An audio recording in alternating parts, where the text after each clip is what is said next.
আলাইকুম রহমতুল্লাহি ওয়া বারাকাতুহু আলহামদুলিল্লাহ ওয়া সাল্লাতু ওয়াসসালামু আলা মান লা নাবিয়্যা বা'দাহু বিল্লাহি মিনাশ শাইতানির রাজিম বিসমিল্লাহির রহমানির রহিম বাবু কাইফা কানা আইশুন নবী সাল্লাল্লাহু আলাইহি ওয়াসাল্লাম ওয়া আসহাবিহি ওয়া তাখাল্লিহিম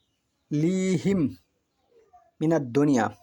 আজকের বক্তব্যের বিষয় হলো নবী সাল্লাল্লাহু আলাইহি ওয়াসাল্লাম ও তার সাহাবীগণের জীবন যাপন কিরূপ ছিল এবং তারা দুনিয়া থেকে কী অবস্থায় বিদায় নিলেন।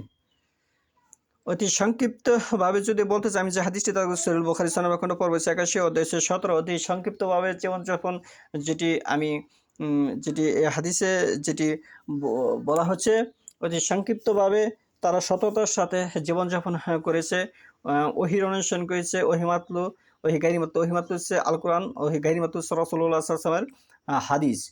এবং তারা এমনভাবে জীবনযাপন করেছে, মানুষের সাথে তারা প্রতারণা করেনি, মানুষকে তারা ঠকায়নি, মানুষকে তারা মাপে কম দেয়নি, মানুষের সাথে মিথ্যা কথা বলেনি, মানুষের সাথে কোনো ছলচাতুরি করেনি।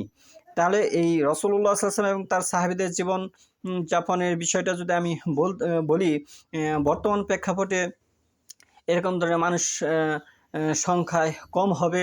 যদি মুসলমান অনেকে দাবি করে থাকে, এই সংখ্যাটা অনেক কম হবে যে ন্যায়নিষ্ঠভাবে রাসূলুল্লাহ এবং সাহাবী এদের অনুসরণ করে থাকে।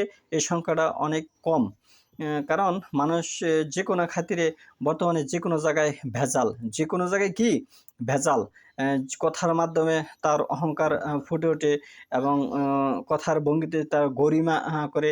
এগুলো তো নিত্য নতুন দৈনন্দিন জীবনে আমরা দেখতে পাচ্ছি।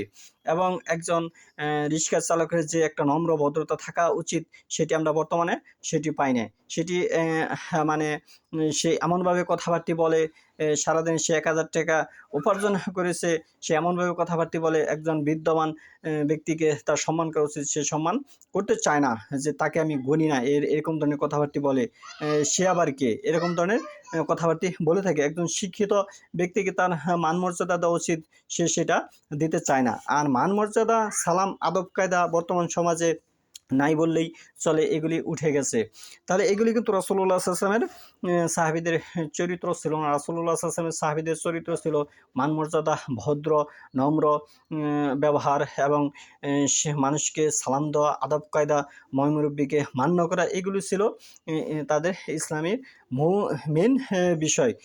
এখান থেকেই একজন মানুষের মুসলিমের ভ্রাতৃত্বভাব ফুটে উঠবে, যেটা বর্তমান সমাজে নেই।